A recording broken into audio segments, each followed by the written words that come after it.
Así lo hemos cantado, así lo hemos pedido, así hemos adorado al Señor y así también queremos ahora escuchar su palabra. Y es en esta oración que nos sintoniza a ese trono de gracia con que venimos a tomar el mensaje. Y decimos juntos esta oración, decimos: Señor, en este momento dispongo mi voluntad, mi corazón y mi voluntad para ser oidor y cumplidor de tu palabra en obediencia.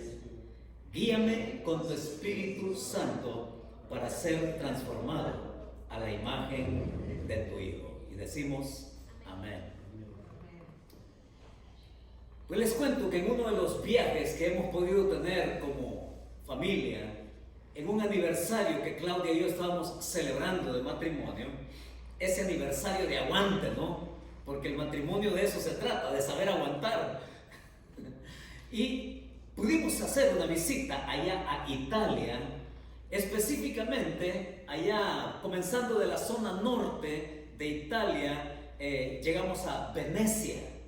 Y cuando llegamos al hotel y nos instalamos en ese hotel, de pronto nos enteramos que el hotel ofrecía un tour para conocer una isla ahí en Italia. Así que el día siguiente, eso fue lo que hicimos. Nos recogieron en la lancha taxi y fuimos a esta isla que se llama Murano. Y esta isla Murano se distingue porque es conocida como la Isla del Cristal. Y en esa Isla del Cristal, cuando llegamos a ese pequeño desembarcadero que daba a un lugar, a una tienda, obligadamente usted tenía que pasar por esa tienda.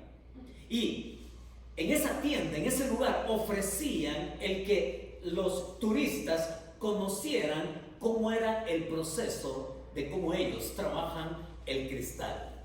Así que la primera estación en la ruta ahí fue en un lugar como este, que el artesano trabaja con el cristal. Un artesano nivel experto. Y ese hombre con un soplete y con otro instrumento manejando el cristal a calor y dándole la forma que quería. Nos decían que incluso la mezcla de colores, ni ellos mismos sabían cómo es que iba a resultar el color de tan especial que es trabajarlo. Y pudimos ver cómo es que trabajaban y metían el cristal ya moldeado en los hornos ahí y finalmente sacar esa figura. Y trabajan desde lo más pequeño hasta lo más grande. Y luego de que uno ve cómo es que trabajan el cristal de esas manos prodigiosas de esta gente, el siguiente paso es pasar por la sala de ventas. ¿Y qué creen ustedes que intentan cuando lo pasan a uno a la sala de ventas? Ya sé que ustedes lo saben también. Es que le quieren provocar su interés. Y cuando usted camina por todo eso, hombre, se sorprende, realmente se sorprende de ver tanta cosa hermosa, hecha, lo que usted se le imagine, lo que usted le venga a la mente, lo trabajan. Y entonces están los señores, las señoras ahí que atienden y le preguntan, ¿hay algo que le interesó? Sí, todo está lindo, ¿no? ¿Algún interés particular por algo? Y bueno, todo precioso y claro que sí, ¿quién no quiere comprar? Pero mis hermanos, nuestro propósito no era comprar, era ir a conocer nada más. Y para de pronto quitarnos la presión de comprar de parte de ellos hacia nosotros como turistas, ¿sabe qué hicimos? Lo que hicimos fue, y es una clave que manejamos nosotros, es que le pedimos, denos la tarjeta para buscar en el sitio web. Y de inmediato nos responden y dicen, no, nosotros no tenemos sitio web.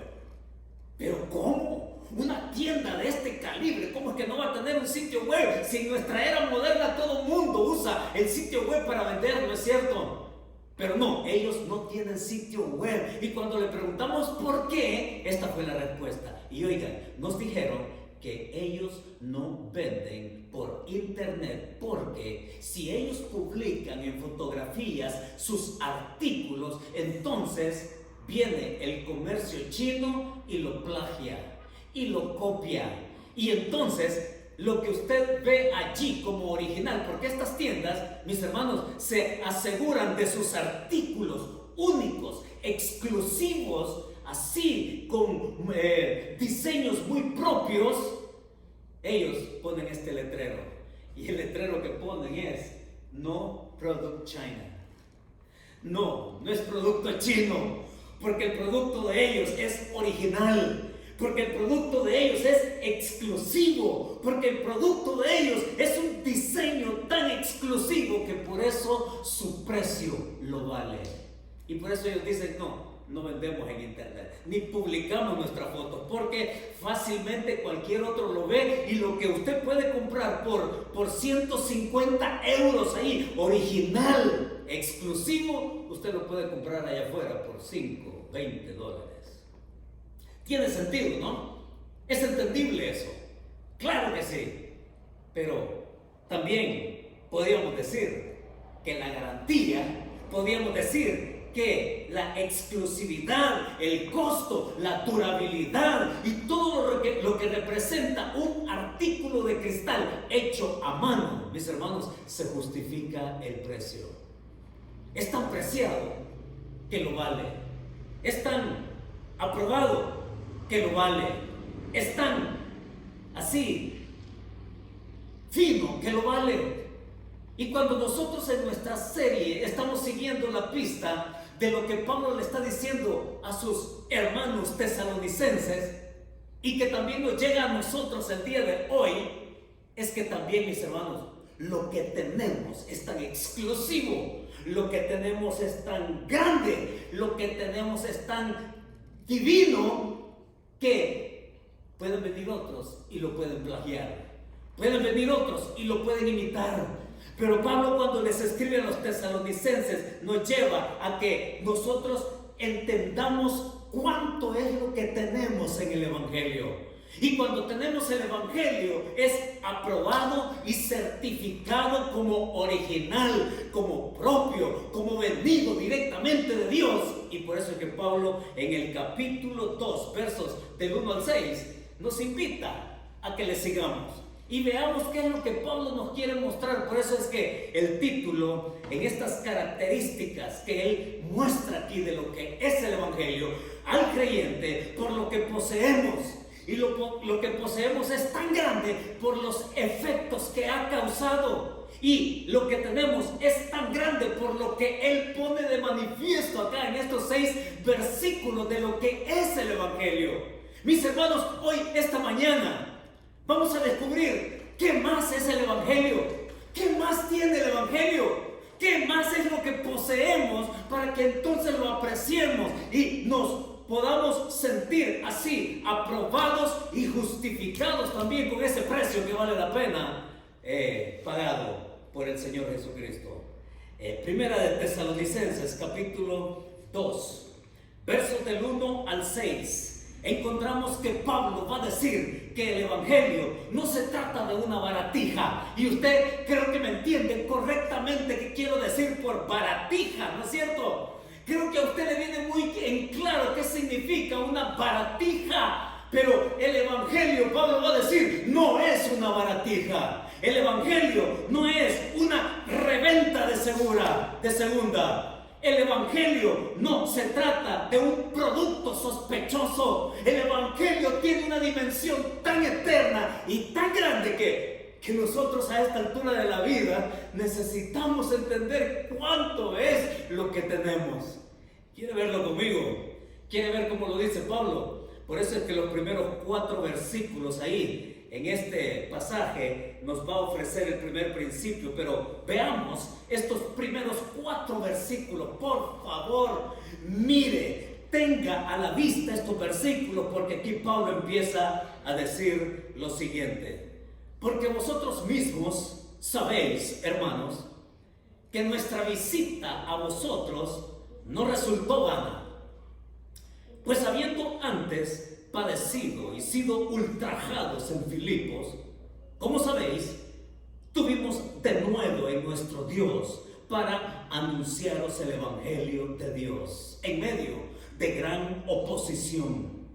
Porque nuestra exhortación no procedió de error, ni de impureza, ni fue por engaño, sino que según fuimos aprobados por Dios, para que se nos confiese el Evangelio, así hablamos, no como para agradar a los hombres, sino a Dios que prueba nuestros corazones. El primer principio que entonces Pablo nos pone en la mesa, con el cual nosotros debemos de tener el calibre de lo que nos ha sido dado con el Evangelio, es este. El Evangelio, va a decir Pablo aquí en estos primeros 4 versículos, es la verdad que certifica tus credenciales. ¡Qué lindo!, ¿no? El Evangelio, dice Pablo, es la verdad que certifica tus credenciales. Y él hace una mención de la parte histórica esa que nosotros el domingo anterior también hicimos alusión.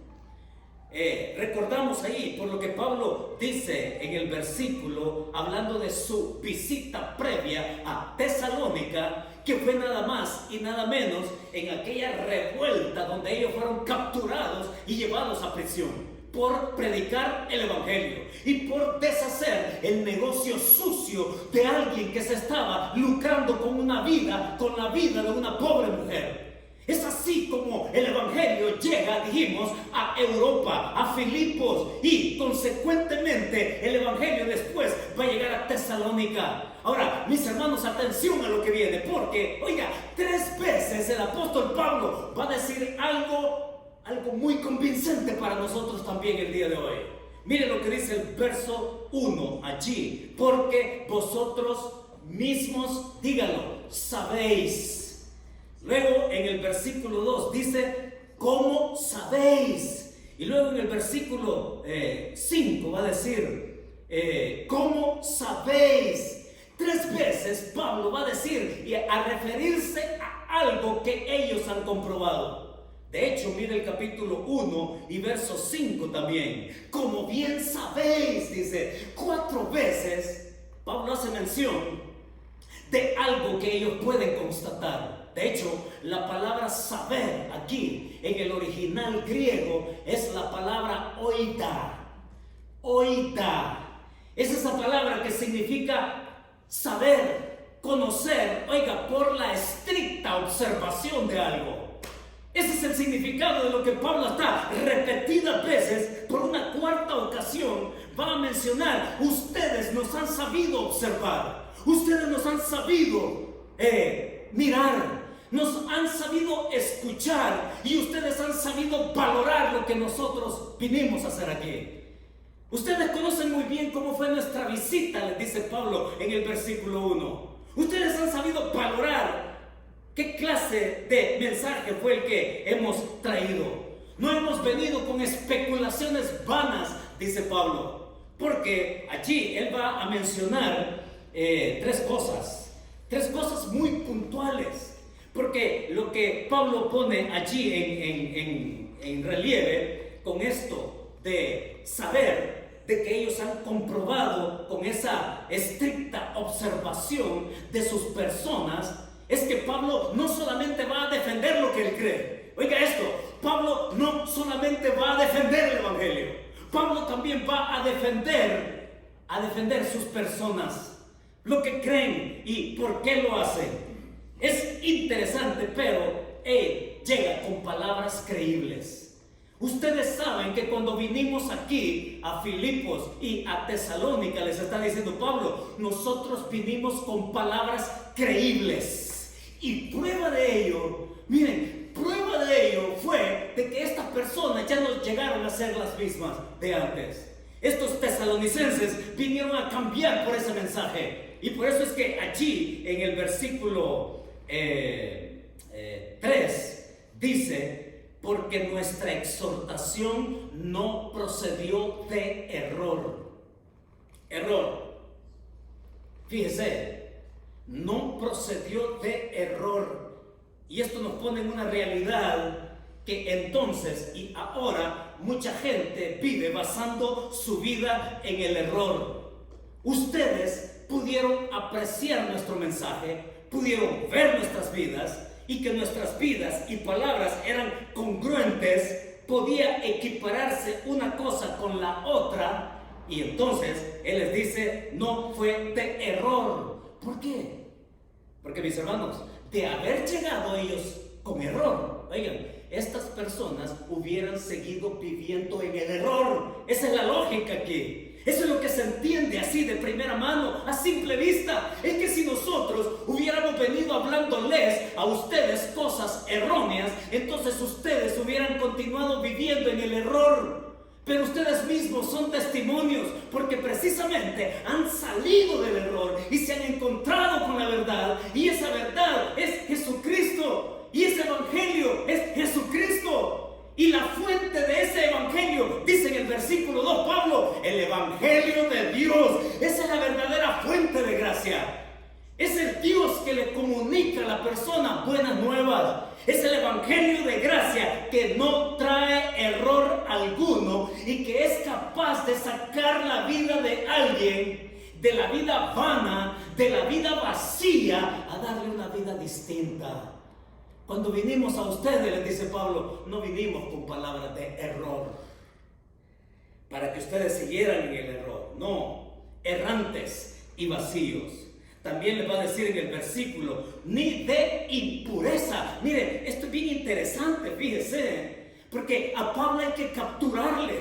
A Pablo no hay que leerlo en líneas, sino también entre líneas. Porque entre líneas también él sabe decir cosas muy grandes y muy amplias. Y cuando dice que vinimos a ustedes también sin impureza, es porque el contexto que ya hemos hecho mención, ya sabemos de lo podrido que es la cultura.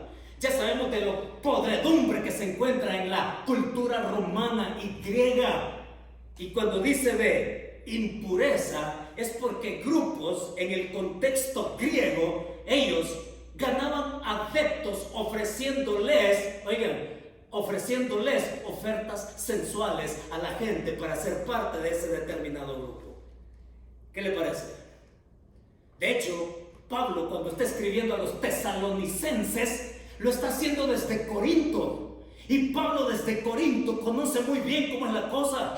Pablo desde Corinto sabe que el contexto griego es incluso considerado la prostitución como algo sagrado.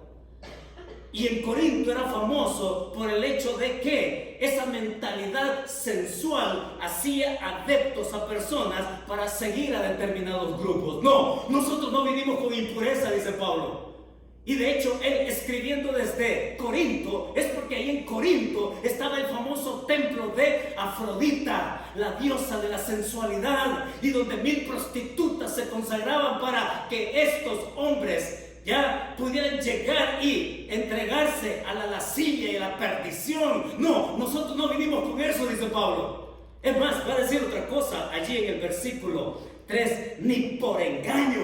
O sea, Pablo está haciendo una defensa, mis hermanos, del evangelio que procede de Dios, de esa fuente divina, porque la provisión es divina, porque el evangelio es divino. Ni tampoco fue por engaño, dice Pablo. Y por engaño es interesante también la palabra que Pablo usa acá. ¿Sabe cuál es la palabra que usa Pablo? La palabra que usa Pablo tiene que ver con la pesca. Sí, tiene que ver con el anzuelo, con la caña que usted usa para ir a pescar. Y usted tiene el anzuelo ahí para agarrar algo, ¿ya? Pero a ese anzuelo usted le tiene que poner una carnada, qué sé yo, una mosca, un gusano, qué sé yo, cualquier cosa. Pero la palabra ahí, engaño, tiene que ver con capturar la ignorancia de alguien para mantenerlo en ignorancia.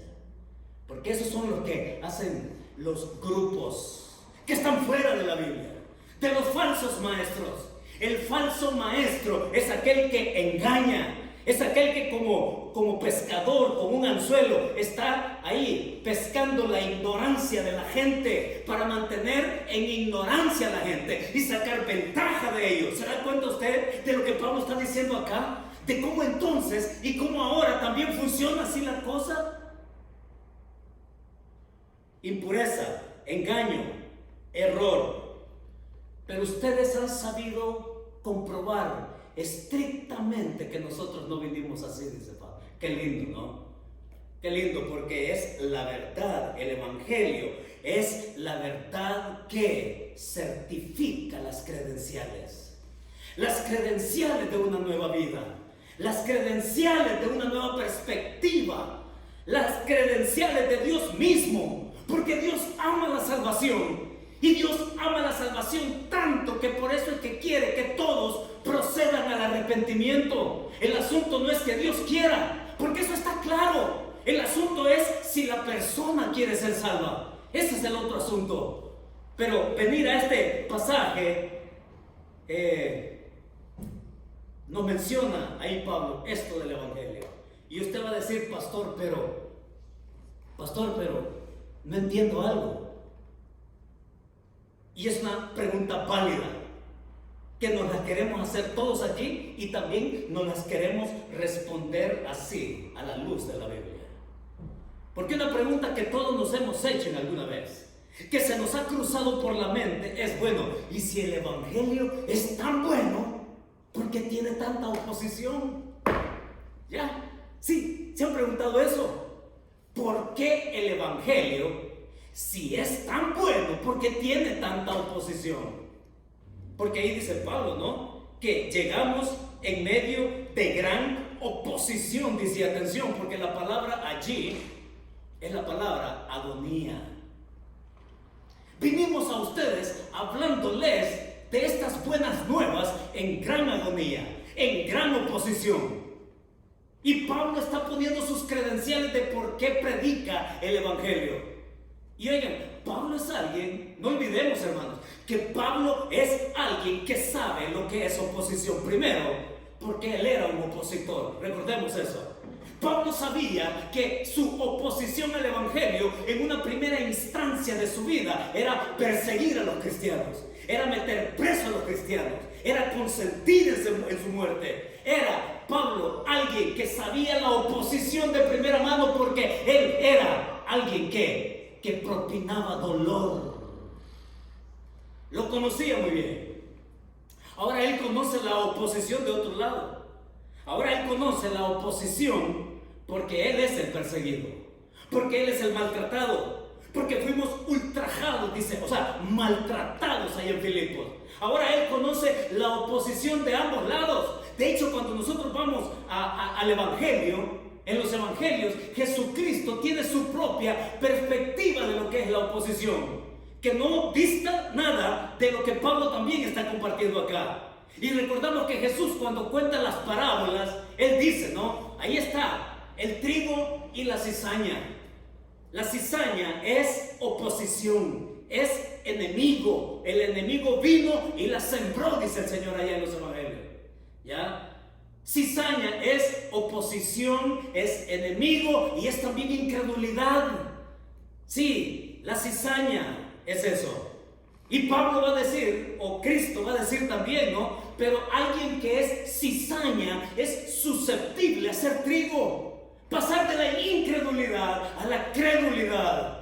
De pasar de estar perdido a ser encontrado. Es que ser cizaña, y atención, porque todos hemos sido cizaña también. Que nos quede claro eso. De la cizaña hemos pasado a ser trigo, a ser creyentes, a tener vida abundante. Y es aquí como el evangelio se nos presenta con esto de opositores. Tenemos opositores en este tiempo en el evangelio. ¿Por qué la gente, seguimos con la pregunta, ¿por qué si el evangelio es tan bueno tiene tanta oposición? Y le voy a decir por qué. Y la respuesta no es otra. Así que la que sale de la misma palabra. Y el evangelio constantemente tiene oposición, porque el evangelio confronta el orgullo de toda persona. El evangelio confronta al verdadero yo pecador. El evangelio confronta las acciones corruptas de todos nosotros y que nos hacen creer, mis hermanos, nos hacen pensar que podemos estar a gusto con ella. Eso es lo peor del pecado, ¿sabe? No solamente es que el evangelio confronta nuestras acciones corruptas, Es por eso que el Evangelio encuentra oposición, porque hay personas incrédulas que se sienten bien con su pecado. Son personas que consienten con su pecado. Por eso es que el Evangelio tiene oposición. Le voy a decir una segunda. El Evangelio sigue teniendo oposición por esa pretensión continua que tiene el ser humano de sentirse bueno y que en alguna manera eso le ayuda para aplacar la ira de Dios. El hombre piensa así, que aun cuando es sincero, aun cuando dice, no, pues yo no soy tan bueno, pero algo tengo de bueno, y se refugia en eso para ganar algo que piense que le puede merecer la gracia y misericordia de Dios. Por eso es que el Evangelio tiene enemigos. Y le voy a decir otra más, ¿por qué tiene más oposición? Y más oposición el Evangelio. Es porque el Evangelio requiere que la persona se arrepienta. Requiere que la persona reconozca precisamente eso. Que la persona reconozca que es pecador, que no tiene nada en lo cual Dios se puede fijar en él, que no sea su gracia dada en su Hijo para venir a ser, como dijimos el domingo anterior, un elegido por la fe. Sí, es que el hombre necesita encontrarse con ese Dios de gracia, con ese Evangelio que procede de Él, y entonces así cada uno darse cuenta que ahí en el fondo de nuestro corazón, ¿sabe qué puede encontrar Dios? Ahí en el fondo del corazón del ser humano, lo que Dios puede encontrar es ver un corazón tan malvado como el peor de los pecadores. Eso es lo que puede encontrar Dios. ¿Se da cuenta por qué el Evangelio tiene enemigos? ¿Se da cuenta por qué no somos tan queridos? ¿Se da cuenta que al igual que Pablo, usted y yo enfrentamos la misma oposición en diferentes niveles? Y le voy a dar una última, ¿por qué el Evangelio tiene enemigos? Y es porque los incrédulos no quieren oír del juicio final. No quieren oír que son pecadores. No quieren oír que Cristo viene a juzgar la tierra. No quieren oír que cada uno tiene que presentarse a rendirle cuentas al Dios Santo. No quieren oír de un infierno. No quieren oír de un lago de fuego y azufre. No quieren oír de eso. Mientras tanto viven a gusto con su vida de pecado. Y mis hermanos, recordarle eso a la gente es tener enemigos. Es tener enemigos. Pero tener enemigos, está diciendo Pablo acá, en ningún momento, le voy a decir, miren, si hay algo que Pablo nos sigue en línea aquí, es que en ningún momento Pablo se amilanó. En ningún momento Pablo se acobardó. En ningún momento Pablo dijo, pues yo me regreso porque esta cosa está terrible. No, en ningún momento Pablo se intimidó. Al contrario, precisamente porque él sabía el efecto del poder del Evangelio, poder de Dios para salvación, es que él llega hasta estos tesalonicenses. Y tesalonicenses les está diciendo, ustedes son el resultado de nuestra predicación. ¡Wow! ¡Qué manera! Pero muchas veces, hermanos, tenemos que estar alertas. No muchas veces, debo corregir eso. Siempre tenemos que estar alertas. Le voy a decir por qué. Porque el Evangelio, ese Evangelio de Dios, se ha disminuido a regalías, a cosas pasajeras. Y el Evangelio se ha disminuido a lo que Pablo también corrige con ese carácter que tiene, con esa verdad que él ostenta y que ostentamos todos. Porque muchos falsos maestros del Evangelio hoy lo que hacen es atraer gente a su persona. Y es lo que Pablo va a decir también más adelante. Los falsos maestros hacen esa mezcla corrupta del Evangelio con otras cosas. Alerta, iglesia. Son estos falsos maestros que le dicen a la gente lo que la gente quiere oír, endulzarles el oído, ¿sí? Son ese tipo de predicación, y espero que usted nunca desde acá escuche esto que se oye en otros lados. lo que se oye es psicología, ¿sí? Crece en tu autoestima, ¿ya? Parece una sesión de psicología, pero no palabra de Dios. Y mezclan corruptamente el Evangelio Santo con otras cosas. Sí, le endulzan tanto y manipulan tanto a la gente que hasta las amenazan. Las amenazan diciéndoles que si se van, entonces les va a ir mal.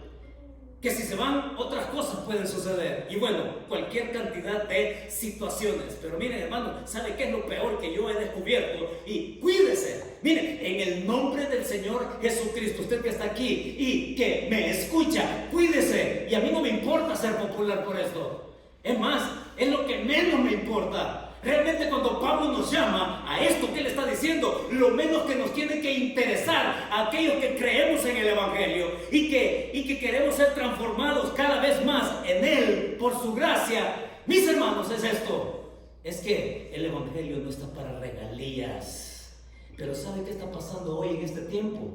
Lo que está pasando hoy en este tiempo es que mucha gente el Evangelio lo ve solo para su beneficio material. Y por eso es que la maldita teología de la prosperidad, ¿no? Miren, hay gente tan pobre, pero tan pobre, que lo único que hablan es de prosperidad. Son tan pobres en su alma que lo único que hablan es de prosperidad. Y Pablo está diciendo, en ningún momento nosotros vinimos a ustedes para que ustedes fueran adeptos míos. En ningún momento vinimos para que ustedes se sintieran engañados por nosotros. En ningún momento nosotros estuvimos aquí para sacar ventajas de su ignorancia. No, nosotros vinimos aquí para que al final de cuentas toda la ganancia del Evangelio también sea suya.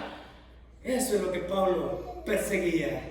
Y por eso es que él está aquí contrarrestando esa acusación indebida al Evangelio por un lado y también a sus personas.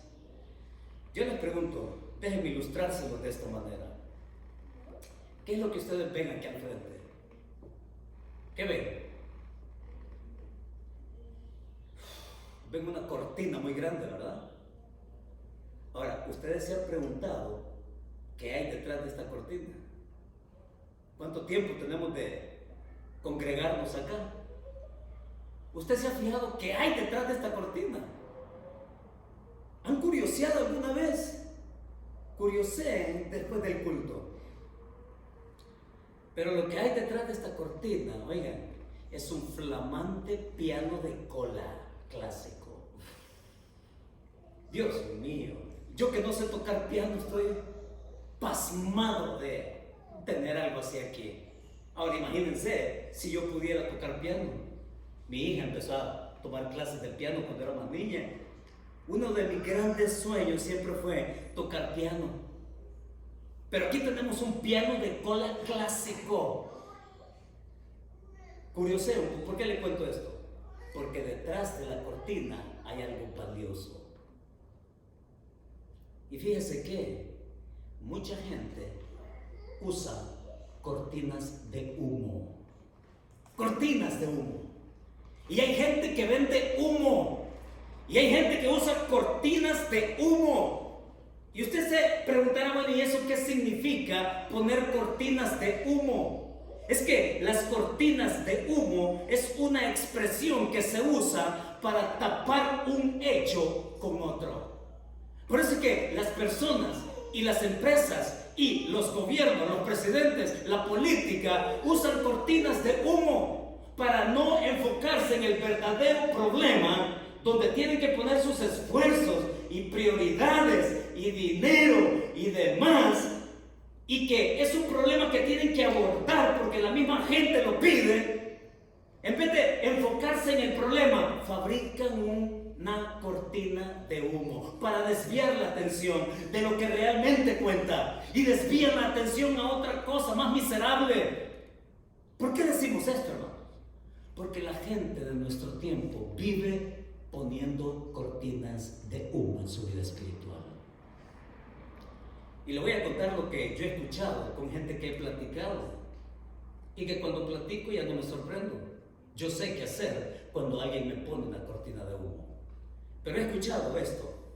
Por ejemplo, cuando yo estoy hablando del Evangelio con alguien, y ustedes saben que es inevitable hablar del Evangelio y presentar a Jesucristo, que somos pecadores, que hay un juicio, que hay un cielo, que hay un infierno, todo eso. Pero cuando estamos en la conversación he oído esto de parte de la gente y dicen, es que en tal iglesia pasó esto. Es que tal líder o tal hermano hizo esto otro. Hablando de cosas serias, ¿no? Escandalosas. Es que ustedes los cristianos, me dijo alguien una vez, es que ustedes los cristianos no aman a María o a cualquier santo, ya sea hombre o mujer. Cortinas de humo. Ahora, ¿qué es lo que nosotros sacamos de esto? La tendencia de la gente. Dicen creer en Dios, pero ponen sus cortinas de humo para enfrentar su responsabilidad de enfocarse en lo que Dios se enfoca. Y lo que Dios se enfoca es en la vida del ser pecador. Y se enfoca en la vida de su Hijo, quien es el mediador de gracia para nosotros. Y estamos constantemente poniendo cortinas de humo. ¿Y sabe qué le respondo yo a esta gente? Le digo, le voy a pedir que cuando terminemos de conversar, usted me recuerde de ese problema. Mientras tanto, permítame hablar de quién es Jesucristo. Y así, úselo como una medida usted también. Presente el Evangelio de gracia en la persona de Cristo. Entonces, en una ya aplicación de esto, podríamos decir, los que están aquí o los que nos escuchan, no pongas cortinas de humo para evitar tu responsabilidad de responderle a Dios como pecador, aceptando su gracia por fe en su Hijo Jesucristo. Esa es la verdad. Eso es lo que Dios quiere que enfoquemos. Eso es lo que Dios quiere que admitamos. Y es a eso que Dios quiere que nos rindamos para venir a tener lo que Pablo está diciendo. Vida nueva, distinta. Pero ¿cuál es la aplicación de nosotros aquí hoy? También creyentes. No te intimides por la verdad. No te intimides, está diciendo Pablo, por la verdad que tienes. Cuando vives, recordemos que vivimos en un ambiente tóxico, en un ambiente de depresión moral. Esto va al desastre. No olvidemos eso, pero no te intimides, dice Pablo. Por eso es que cuando fui a vosotros, desde Filipos, a este lo persiguieron hasta Tesalónica, haciéndole el alboroto para desvirtuar su persona y desvirtuar el Evangelio. Y es lo que Pablo está defendiendo acá. Y con eso él nos pasa a decir lo siguiente en el versículo 5 y en el versículo 6. Miren lo que dice Pablo. Dice así: porque nunca, dice Pablo, usamos de palabras lisonjeras, como sabéis, ni encubrimos avaricia. Dios es testigo. Ni buscamos gloria de los hombres, ni de vosotros, ni de otros, aunque podíamos seros carga como apóstoles de Cristo. ¿Qué está diciendo Pablo a esta iglesia antes de pasar a lo otro que es más positivo? Pablo está enfocando las cosas negativas con que otros querían desvirtuarlo a él y al Evangelio. Pero antes de pasar a las cosas positivas en los versículos que vamos a ver en la próxima semana, del 7 en adelante, él se enfoca en esto. Pero el principio, hermanos, es este. El Evangelio es la verdad concluyente que trae los frutos en su tiempo. Es que el Evangelio es la verdad concluyente. Punto. Punto. Qué grande es, ¿no? Tan grande que para Pablo siempre fue un privilegio. Tan grande que él dice en el versículo 5, porque nunca usamos, dice. Luego dice, ni encubrimos. Y verso 6, ni buscamos. Ahora, ¿qué quiere decir Pablo con todo esto? Lo que él está diciendo, hermanos, es que al defender el Evangelio y también sus motivaciones acá por parte de los que buscaban desvirtuarlo, el mensaje y la vida van juntos. El mensaje del Evangelio y nuestra vida y nuestras palabras van juntos. Por eso es que estamos en proceso de perfeccionamiento. Por eso es que bienvenidos, como lo hemos dicho siempre, a nuestra transparencia, porque ustedes están viendo a un hombre que necesita ser mejorado. El Evangelio provee eso. Es Dios quien está interesado en nuestra formación para seguirlo. Pero Pablo está diciendo aquí en el verso 5, ¿no? No, dice él, usamos palabras lisonjeras, es decir, adulación, para sacar ventaja de ustedes. No vinimos con esa verborrea, no vinimos con ese vocabulario, no venimos aquí a ustedes a hablarles de adulaciones, palabras huecas y vacías, manipuladoras. No, dice Pablo, tampoco encubrimos avaricia, porque hermanos, aquí el asunto tiene que ver con lograr algún beneficio material. Muchos hoy están haciendo eso. Usan el Evangelio para beneficio material. Cuídese de eso, por favor. Muchos usan el Evangelio como una empresa. Usan el Evangelio como para sacar intereses, para sacar lucro. Estamos viviendo en esa época hoy. No encubrimos avaricia, dice Pablo, ni buscamos gloria de los hombres, o sea, reconocimiento. Y hay tantos ahí que andan sacando sus shows, porque lo que más les importa es su figura, su persona, con la apariencia de usar el nombre de Cristo. Cuidémonos, hermanos. Lo que Pablo aquí concluye en los versículos 5 y 6, no vinimos con todo eso. Porque yo tenía claro, dice Pablo, tengo claro que vine a ustedes porque al compartirles el Evangelio, la única ganancia que yo podía obtener es el gozo de verlos a ustedes conociendo la verdad. Eso es lo que Pablo está destacando acá. El gozo y la ganancia de ustedes, dice él, es verles a ustedes conociendo la verdad. Eso es lo que Pablo busca. Evitó la adulación. Aun cuando, dice él, el hecho de ser apóstol es interesante, pero Pablo, si hay algo que Pablo, miren, no encuentro en un lugar donde Pablo haya hecho uso apostólico para justificar la manutención que él podía tener de las diferentes iglesias donde él estuvo o donde él proclamó o que él también comenzó. En ningún lado encuentro que Pablo se haya lucrado con ese derecho. Lo que él recibió fue la espontaneidad de las iglesias soportándolo para llevar a cabo su ministerio. Pero nunca él se paró con su derecho apostólico de que la iglesia lo sostuviera. Y aun cuando tenía derecho no lo hizo, se abstuvo de ello. Tanto que allá a los Corintios, Pablo, cuando le escribe a los Corintios, oiga el corazón de Pablo, para que veamos a dónde está el corazón de Pablo. Él escribe a los Corintios estas palabras, les dice: y cuando estaba entre vosotros, porque Pablo visitó Corinto unas cuantas veces, de hecho escribió 3 cartas, pero una se extravió también.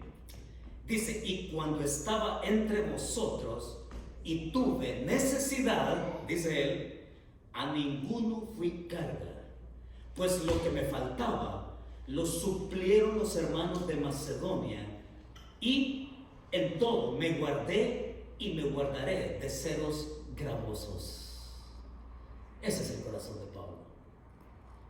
Y por lo que leemos de la vida de Pablo, era un hombre pudiente, era un hombre acomodado, era un hombre con buenos ingresos en su época y que lo tiene por basura, según lo habla en otras epístolas. Él sabía lo que es tener, pues. Él sabía lo que era tener, ya sabía eso. Y que lo perdió todo. Pero en ningún momento él usó el Evangelio para lucrarse. Y en ningún momento él usó su derecho apostólico incluso para hacerles ver a la iglesia la responsabilidad de sostenerlo. No, en ningún momento. Pero él se supo cuidar de ello.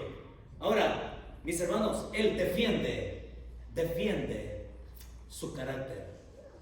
Y habla por los 3, Pablo, Silvano y Timoteo. Y defiende el Evangelio. ¿Qué podemos decir nosotros entonces como conclusión? Yo saco algunas conclusiones de esto, ¿sabe? Y a la conclusión a la que llego es que el Evangelio no le asegura a usted y a mí que tengamos una buena recepción.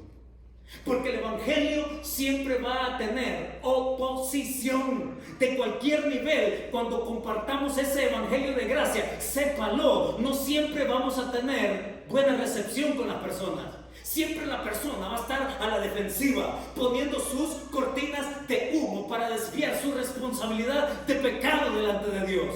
Pero aún así, lo que Pablo nos enseña es que no nos intimidemos, hablemos, digámoslo. Y que el Espíritu Santo haga la obra en la vida de la gente. ¿Cuál es la verdad que nos llevamos a casa entonces? La verdad es esta: presentémonos como la mejor evidencia del Evangelio para ser creído por otros. Presentémonos nosotros, hermanos, como la mejor evidencia del Evangelio para ser creído por otros. Eso involucra nuestra fe y eso involucra nuestra vida. Y si hay algo en nuestra vida que debamos de decirle al Señor: Señor, quítame esto, hágalo. Y si alguien no ha recibido a Cristo como su Señor y Salvador, también hoy puede ser la ocasión en que puede invitar a Cristo a su vida. Y es así como oramos juntos. Inclinemos nuestros rostros. Señor, esta mañana te damos las gracias por tu palabra, porque nos has mostrado, Señor, que tú eres la misma fuente de gracia, pura, verdadera, el Dios vivo y verdadero, dándonos su gracia, su evangelio puro en tu Hijo. Y ahora, Señor, que nos ponemos frente a ti, también queremos orar por aquellos que quizás han oído y han retardado una decisión contigo. Pero para los que estamos aquí hoy, o para los que nos escuchan también y nos ven a la distancia, si nunca le has entregado tu corazón al Señor Jesucristo, hoy es el día en que tú puedes ser responsable de responder a Él en fe por el pecado que tienes, por el pecado que te condena. Y hoy el Señor te invita a su evangelio de gracia, a su evangelio verdadero en su Hijo Jesucristo. Y si tu deseo es recibirlo hoy y tomar tu decisión, haz conmigo esta oración y decirle: Señor Jesucristo, gracias porque me amas. Gracias porque entiendo que te necesito. Admito que soy pecador, con la necesidad de ser perdonado, con la necesidad de ser salvo por la fe, por la gracia que tú me ofreces. El día de hoy tomo mi decisión de creer en el sacrificio de tu Hijo como suficiente para el perdón de mis pecados, para la vida eterna que tú me ofreces. Y hoy tomo la decisión de tomar una nueva vida, un nuevo rumbo, en una nueva espiritualidad contigo, Señor.